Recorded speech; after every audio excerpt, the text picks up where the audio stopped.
No part of this recording may be used to train generative so-called AI models. Make your own content or pay creators for their work, you opportunistic pathogens. Hello and welcome to the Season 3 finale of Fandom X Archive. I am your host, Dinara Tangri, aka Alien Super Soldier, aka That Krychek Chick. This episode went through so many changes and revisions that what you're about to hear has very little to do with my original idea. And that idea was to find some of the worst and most poorly aged takes about the X-Files that people shared online back when the show was new and make an episode out of it. And by worst and most idiotic takes, I don't mean takes that I disagree with. I'm talking about things like when people on all.tv.xfiles would actively troll the message boards with takes like, "The X-Files sucks," or calling Scully a bitch for being a skeptic. That sounds like fun, right? My whole mantra with Fandom X Archive is that it's supposed to be fun. I'm exploring the history of my all-time favorite TV show, and it's supposed to be exciting as well as informative. So why did I decide it would be a good idea to sift through years of threads on ATX and other message boards looking for the meanest and most uninformed takes? The short answer is authenticity. I can't keep making a podcast about the history of our fandom and only talk about parts that are fun for me, which in itself goes against my mantra, but I guess this is where personal preferences clash with honesty. I have made an episode where I tackled homophobia in the fandom, and that was not fun, but it was important for me, so I did it anyway. Discussing stupid things fans or haters have said about my favorite show is not the same thing, of course, but the process of making such an episode falls within the same category, emotionally. At one point during the early research process, I felt like an archaeologist who was getting angry over something stupid written on ancient stone tablets. Another reason why I had doubts about doing a whole episode about early internet trolls and stupid opinions people had was because it felt a little trashy and gossipy to be taken seriously. Scandalizing and sensationalizing isn't the purview of this podcast. This isn't a tea podcast, is what I'm trying to say.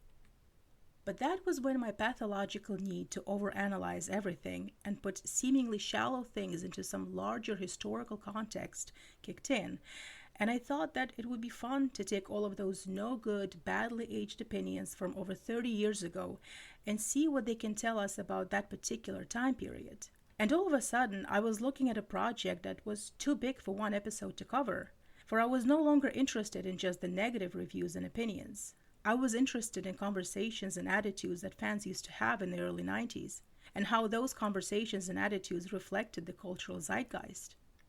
I wanted to try and put those early conversations into a historical and cultural context so that I could have a better understanding of how the fandom developed and how the culture informed the perception of the X-Files, and vice versa. As fun as reading 30-year-old threads sounds, I wanted to have some actual conversations with fans that used to frequent those early message boards and chat rooms. To that end, I joined the X-Files Reddit, something I probably should have done years ago because it's a really cool place. They actually, get this, discuss the show, and not just MSR, but like plot lines and character arcs and the music. Oh my. You mean to tell me that there are fan spaces where fans aren't wishing death on Chris Carter or David Duchovny and fawning over paparazzi pics of Gillian Anderson, despite her expressed disapproval of this, might I add? Or politely ignoring you for wanting to discuss something other than MSR for a change, or spamming your feed with AI slop? Also, the best thing about the X-Files Reddit is that they have strict rules against posting AI-generated content. When I saw that, I almost cried. I can make a whole episode just talking about why I believe social media platforms like Instagram and Twitter make bad fan spaces, but for now, I'll settle for this tangent. I really wish I had joined the subreddit sooner, or at least been more proactive in my search for fan spaces that are more inclusive and less, toxic. It would have also made my research process for this podcast much easier.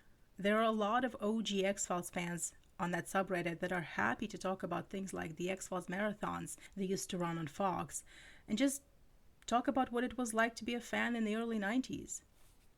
Anyway, I asked the Reddit community to share some of the worst and dumbest takes they remember from the early 90s, and the responses that I got are just wonderful. Instead of giving us the tea about the worst fan opinions, they give us a taste of what the conversations about the X-Files were at the time, and how the general public was reacting to this new weird show. And with the responders' expressed permission to share their responses, I want to read some of them here.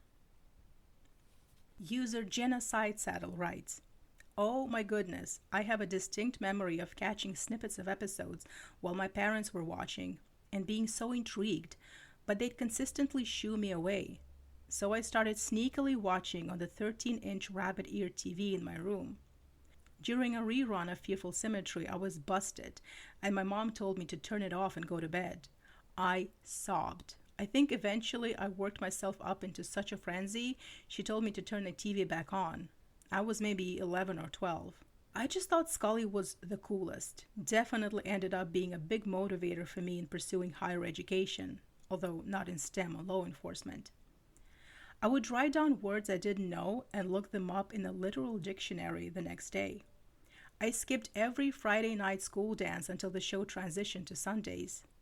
As I got older, it morphed into a love of linguistics and etymology. An odd thing, maybe given my age at the time, that has always struck me was how corrupt institutions are in the show. I grew up to be fairly anti-prison, super skeptical of law enforcement, super skeptical of traditional power structures. That aspect of the show really stayed with me. When I was pursuing my BEA, originally majoring in politics, I had a professor of democratic theory tell me I gave him the most cynical essays he'd ever read from a liberal arts student. More recently, I got my MA, and one of the last elective classes I did related to examining ethnographies in the South Americas. Several of my free writes referred back to the show. I don't know if that kind of rooted paranoia serves me in any productive way, but it's there, LOL. That experience actually led to my X-Files-based thesis project, using the show as a framework for examining cultural anxieties and practical/political legislation. It's just part of my life. User The Dog 617 writes, "Haven for the FBI's Most Unwanted was my favorite message board of choice. There really weren't any spoilers like they are these days, so we would record the trailer for the next episode and go second by second as to what we think would happen. Fight the Future Midnight release was really fun too." User Laura Meads writes, "I was 35 in 1993 when the show premiered, so my perspective is a little different. Also, I lived in Los Angeles and was an aspiring television writer. I got very active on the social media of the time because of the X-Files, trying to find my people. The AOL communities, Yahoo groups, all.tv.xfiles, and all.tv.xfiles creative for fanfic were places to be. Even though we had long waits between episodes, you had to be really careful to avoid spoilers. This was especially important between seasons, particularly season 2 to 3 and season 4 to 5. Nevertheless, everyone flocked to our online communities for company and comfort. Because everybody videotaped the episodes as they aired, with widely varying quality, there were occasional misunderstandings about things that were said and done on the show. I think the biggest was that a ton of people thought that Scully put her cross around Mulder's neck at the end of Requiem. We had to wait almost 6 months to find out we were wrong. One of the nicest things to come out of the fandom was, of course, the friendships. One Usenet mailing list, I want to believe, held a large-scale get-together in Atlantic City, New Jersey. I forget why that place was chosen. It was just us fans and online friends, a totally grassroots thing we built purely for the love of the show. User Introvert Epicurean writes, "There was a definite vibe in the UK after Squeeze, Jersey Devil, and Fire that this show was the second coming of the D&D is demonic and brainwashing kids craze. Like, we'd all grown up and were now watching a show about demon possessions and disgusting monster attacks. I was 14 and had been playing D&D for a few years, so I think I was sensitive to the same 'oh, that isn't for you' that my grandparents' generation was spouting. It was in the media and the news a little, but I picked up on it a lot because most of my friends were not allowed to watch. I'm not sure my parents knew exactly what the show was, and I watched in my room for the first season. Then my dad and I watched from season 2 onwards, and he loved it. Well, he was caught up with his Scully craze. Haha. User NJSP2 writes, I was 14 when the show first aired in the UK. I can vividly remember discussing the first episode at school the day after, partly because of the suspense of the ending with a cigarette-smoking man walking up the corridor in a Pentagon storage facility, but also because of the candlelit scene where Mulder is inspecting Scully for the marks. Ahem. There were 2 famous issues of FHM and Loaded, magazines that were the forefront of lad culture in 90s Britain, which had Gillian Anderson photo shoots that became very talked about too. Apologies to be crude, but I think that's the honest answer about what teenage boys who were fans of the show were talking about. Also, a year or 2 after the first season aired, the Topps comics made it to the UK. I've still got the first issue with the black pin badge it came with. And the first dozen or so episodes of the first season were released on VHS, and all the fans of the show rushed out to buy them. They never did release the rest here, but they did release special editions of key Myth arc episodes like the end of season 2 and the beginning of season 3. There was also a limited edition evidence case style box you could buy to store them in. I remember rushing out to the shops to get hold of them all the day they got released. This was still pre-Amazon and online ordering, so you had to go to the nearest big town on day 1 or risk them selling out instantly. So there was lots of chat about whether you'd been able to get a hold of them or not. User Naya writes, I was a young teenage girl at the time and active on X-Files messaging boards and Yahoo groups, including being very active on a small M&S shipper group. I mostly remember analyzing every single look Mulder and Scully shared in detail, talking about how in love they were, how much we wanted them to get together, and how much we hated Diana Fowley when that time came around. There were lots of romantic fanfic posts too, the original romantasy, lol. I'm sure there's a chance we also discuss something intelligent, but not counting on it. Smiley face. User WelshGuy78 writes, We believed it was all based on true stories due to the title card in the first episode. It was hugely popular with my age group and like nothing we'd ever seen before. Up to this point, all sci-fi type programs had been really cheap and cheesy. The fact that the X-Files took it seriously and played it straight was a game changer. I was like 14 when it premiered. Up to that point, maybe only Star Trek The Next Generation was the only serious sci-fi show that treated the viewer with respect. Though The X-Files wasn't hard sci-fi, it told stories through a police procedural format, which allowed it to remain fresh, sensible, and watchable, even when it got pretty outlandish. So, while it was something we had never seen before, it still retained enough elements of a regular police TV drama to make it accessible for general audiences. There were no people running around in silly rubber monster suits, for example, which would have put general audiences off. People loved police shows and people loved the paranormal, so it was the perfect mix. And finally, user Evie Diesel says, I was pretty young and have no real hot takes, but what I do have is what I would guess is a common memory/impression among younger millennials. This is a show I used to watch with my dad. I barely understood any of the show, but it holds a special and warm place in my psyche because it was something exciting to share with him. It was a show that my mom despised and my younger siblings feared, but I was the perfect age to be mesmerized by it. Okay, could I have just read those and some other Reddit responses and called it an episode? Sure. But I wanted to walk you through the process of making one of these episodes, to share all the thinking and agonizing that goes on behind the scenes, so to speak. I really wish we had the time to do a proper deep dive into the subject matter and really put those responses into their historical context.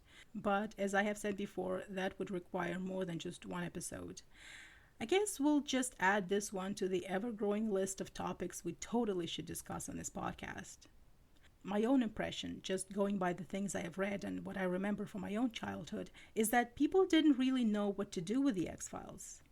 Now we can discuss and analyze the X-Files by comparing it to shows that had come after it, for which the X-Files had paved the way and set the standard for.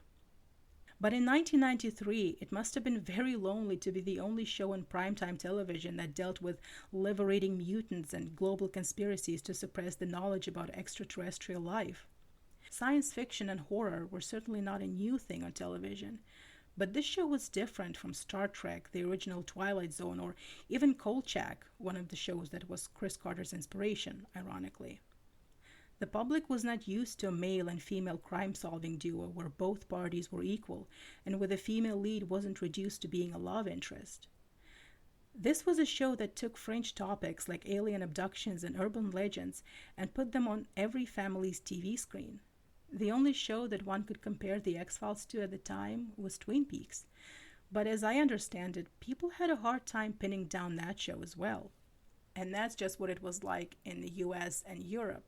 Now imagine what it was like watching The X-Files in a newly independent former Soviet state as your TV screens were being flooded with decades worth of Western media. One of those days I'm going to talk about the X-Files phenomenon in my homeland of Kazakhstan, as I remember it. But today is not going to be one of those days. As I have already mentioned, this episode serves as the season 3 finale.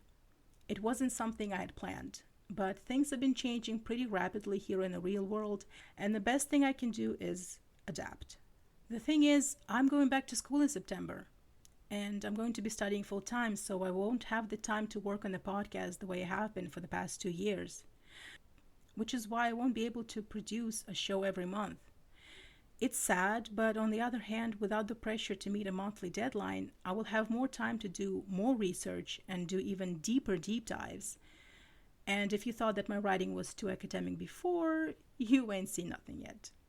For now, I will simply say thank you for listening. Thank you for writing back, and thank you for letting me nerd out about a truly niche topic.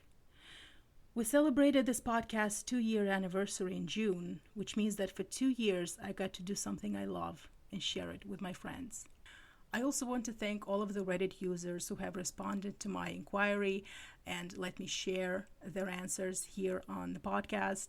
Really thank you. In the meantime, you can listen to all of the episodes of Fandom X Archive on SoundCloud, Spotify, Podchaser, and YouTube, and on my Substack. I also want to say thank you to my friend Sean from the Hey Danny It's Mulder podcast for his feedback, his notes, and support. You can also join our Discord. It's just a small group of X-Files fans nerding out together about our favorite show. Again, thank you. Take care of yourselves, and I will see you some other time. Bye.